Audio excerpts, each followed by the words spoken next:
Hi, Cancer. Welcome, welcome. Be open-minded po. Hindi po halos lahat makaresonate. Thank you nga po pala sa mga nagsusubscribe at sa mga bumabalik. Marami pong salamat. Give me the message for Cancer. Ano yung mensahe para kay Cancer? Give me the message for Cancer. Ano yung mensahe para kay Cancer? Ano yung overall energy?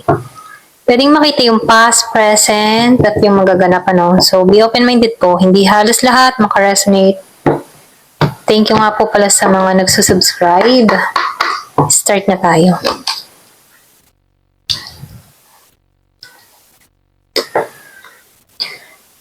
Excuse me po. So, nakikitaan ko dito sa overall energy, Nakikitaan ko dito na nagpapahinga ka, okay? Nire-relax mo yung isipan mo dito. Kumaga, tinuturuan ka dito na kalimutan muna yung mga problema. Yung iba sa inyo, mas nire-rest mo muna yung isip mo, yung puso mo. Kumbaga, dinededma mo muna itong mga kaguluhan, problema, na iyan, Ayaw mo muna itong pagkakaintindihin, okay? Kasi nahihirapan ka dito eh. Kung iintindihan mo to, lalo ka lang nasasaktan. Kumbaga, nafe-feel ko dito na nagkaroon ka na, parang natatauhan ka dito, okay? Yung iba sa inyo, pwede meron kang problema sa love life, sa pera, or trabaho, or kasamaan sa trabaho, or kahit sa environment na ginagalawan mo. Kaya lang, mas iniisip mo dito yung sarili mo. Kumbaga, pinapriority mo yung sarili mo. Ito lang nakikita ko,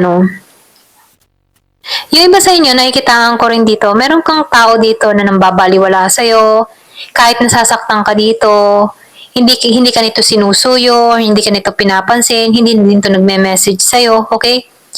Meron ka ditong tao na Year of the Horse, Year of the Dog, okay? Ito rin nakikita ko, or pwede rin ikaw to, So, nakikitaan ko rin dito, kaya tinutulungan mo yung sarili mo dito kasi nakikita mo or nararamdaman mo na wala naman nag-aaruga sa'yo or wala man lang nagmamalasakit sa'yo. Kaya ikaw, mas pinagtutuunan mo yung sarili mong lakas, okay? Ito lang nafe-feel ko sa'yo.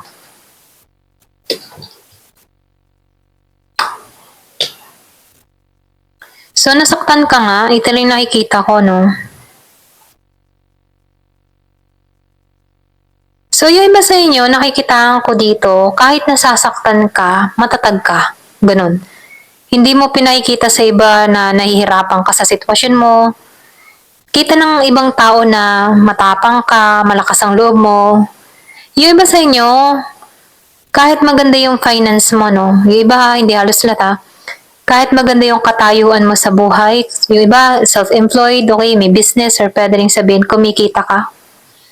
Nakikitaan ko dito na nagagampanan mo pa rin yung trabaho mo kahit meron kang dinadalang kabigatan. Ito rin nafe-feel ko sa iyo, Yung iba, ito rin nakikita ko, meron kang dinadala na mabigat sa loob mo. Pwedeng nahihirapan ka. Pagdating sa puso, sa iyong feelings, meron kang dinadala kabigatan, ganun.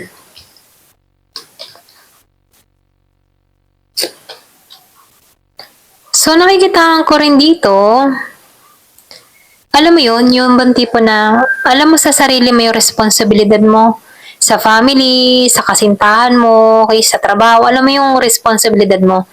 Nakikitaan ko dito na masipag kang tao, okay? Kumbaga, nafe-feel ko dito na malapit mo nang makamit itong mga pangarap mo, okay? Para maibigay sa pamilya mo, okay? Ito na nakikita ko, hindi halos lahat. Nafe-feel ko rin dito, yung iba sa inyo marami kang pinagpipilian, marami kang choice, or marami kang gustong gawin. Okay? Kaya lang hindi mo alam kung alin yung uunahin mo dahil sa sabay-sabay na gusto mo ito lahat, okay? Pwede rin sabihin gusto mo magtanim, for example, gusto mo magtanim ng grapes, gusto mo rin magtanim ng ganyan, gusto mo, yung parang sabay-sabay na gusto mo. Okay? Kaya lang dito, hindi mo alam kung paano mo ito pagsasabay-sabayin, okay? So, nakikitaan ko rin dito, marami kang pinagpipilian marami kang option marami kang gusto, okay? Pero sinasabihan ka dito, unahin mo muna yung talagang importante, okay? Kung meron kang gustong gawin, okay? meron kang gustong likhain, kung gusto mo mag-travel, okay? So, isa-isa muna, ganun, okay? Piliin mo kung saan yung mas importante, okay? Ito lang yung mensahe, no? Kasi nakikita ko dito na ikaw, masipag ka okay? Alam mo yung tinatrabaho mo. Alam mo yung gusto mong mangyari, okay? So nakikita ko rin dito, meron ditong pahiwatig na kung saan kung ano man yung pinaghihirapan mo, magkakaroon to ng bunga, okay? Unahin mo muna lang yung pinaka gusto mo bago yung sa susunod pa. Pwede rin sabay-sabay na marami kang gusto Ayan. So, sinasabihan ko dito, piliin mo muna yung isa. Isa muna bago yung isa. Pag natapos na yung isa naman. Ganun.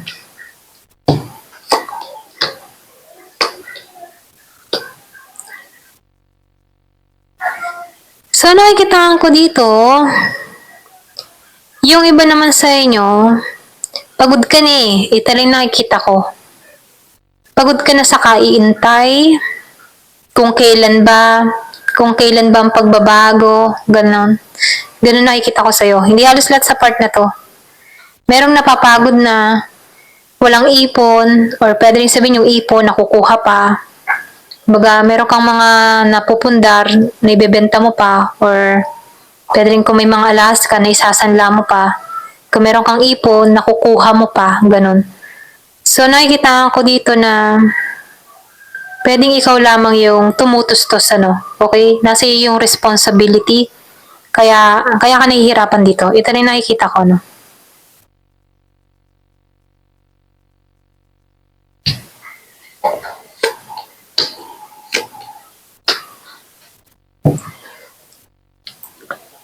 So, nakikitaan ko dito, minsan negative ka mag-isip. Ito lang nakikita ko sa'yo, yung bang tipo na, maganda naman yung plano mo, pero hindi mo dinidiretso, okay? Parang bitin palagi, ganyan. Pag may tinatrabaho ka, hindi mo tinatapos. Kasi napapalitan ng meron ka pa ulit gusto. Kumbaga, nakikitaan ko dito, walang nangyayari, okay? Kumbaga, hindi nagpo-progress, okay? Hindi nagpo-progress. Yan. Pasensya na, utol ako. Hindi nagpapatuloy, ganyan. Pero nakikita ko dito, sayang kumbaga, sinasabihan ka dito, once na meron kang gustong gawin at sinimulan mo to, kailangan mo itong tapusin kasi meron magbubunga to Ito lang yung mensahe, magbubunga to Magtatagumpay ka dito kasi sumisikat dito yung araw, okay? Kumbaga, kung ano man yung mga tinatrabaho mo, meron tong magandang kahihinatnan. Ito na yung simula ng pagbabago para sa'yo. Kailangan mo lang dito ay tiwala sa sarili, okay? Ito na yung mensahe dito. Ayan. Ito na yung challenge sa'yo, For example, halimbawa, meron kang gustong likhain, meron kang gustong gawing proyekto, ganyan, or business, ganyan. Kapag sinimulan mo, tapusin mo, okay? Maybe ikaw naiinip ka, wala pa ring resulta na nangyayari, wala pang magandang kinahinatan, para bang nagmamadali, okay? So, sinasabihan ko dito, huwag ganun kasi pwedeng ikaw madali kang maumay, madali kang mainip, ganun, okay? So, yung challenge sa'yo dito, kailangan mo pag-aralan maging patient, okay? Sa mga ginagawa mo. Ayan. Kaya walang nagsisimula or walang natatapos, okay? Kasi nakikita ko dito, puro simula lang, ayan. Hindi nabunga, ganyan. Kung ano man yung tinatrabaho mo, Kung ano man yung mga plano mo, gawin mo, okay? Yun lang ang mensahe dito, gawin mo. Para na sa ganun makita mo tong profit na ginagawa mo.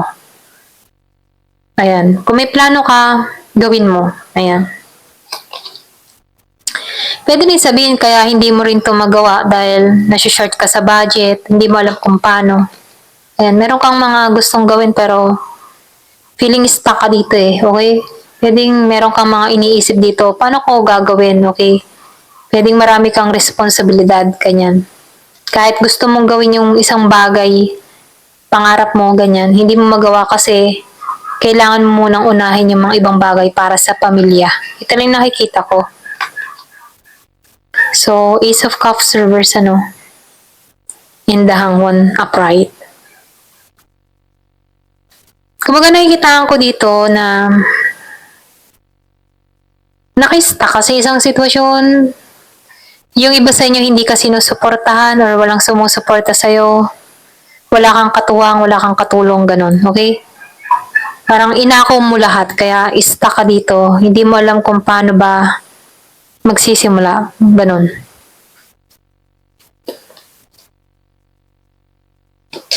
Pero nakikitaan ko dito, matapang ka naman. Matapang ka, malakas ang loob mo. Kaya lang, alam mo yung tipo na hindi mo kayang makipaglaban, yung halimbawa, sa yung maisabi yung opinion mo, okay? Madalas ikaw ay tumatahimik na lang kahit meron kang suggestions, pwedeng, kahit may suggestion ka sa family mo, sa katrabaho mo, or ano pa man, mas tinitiko mo na lang yung bibig mo. Okay? Parang hinahayaan mo na lang sila, ganun.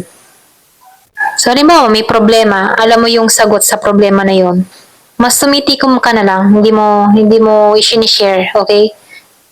Mas komportable ka ng ganun. Ito na yung nakikita ko sa'yo.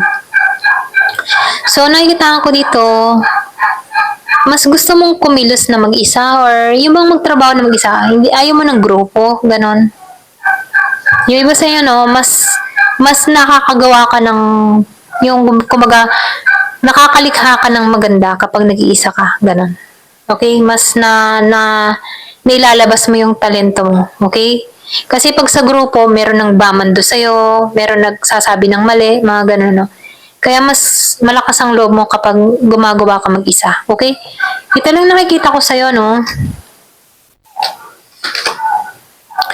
So, nakikita ko rin dito, meron dito pagbabago na mangyayari, okay? Yung iba sa inyo, nakikita ko dito na grounded ka or pwede rin sabihin, nag-iingat ka lang, okay? Pero nafe-feel ko dito, magtitake ka ng risk sa panibagong simula, okay? So, kailangan mo lang tong paglabanan yung mga negative na isipan or negative na emotion. Kasi nafe-feel ko dito, meron dito magbubukasan na oportunidad sa'yo. Ayan. Ito lang nakikita ko, more in emotion na nakikita ko sa'yo, okay? Ayan, ito lang nakikita ko dito. Pero ganun pa man, meron ditong pahiwatig na magiging masaya ka, meron ditong bagong simula sa'yo. Kailangan lamang dito ng lakas ng loob, okay? Para tahakin to. Kasi nafe-feel ko dito na a-action ka okay? Kikilos ka dito. Kailangan mo lang dito ng lakas ng loob, okay? Ayan. Wala man sumusuporta sa'yo, pero nafe-feel ko dito magtatagumpay ka, okay? Ayan. Thank you for watching. Love and peace.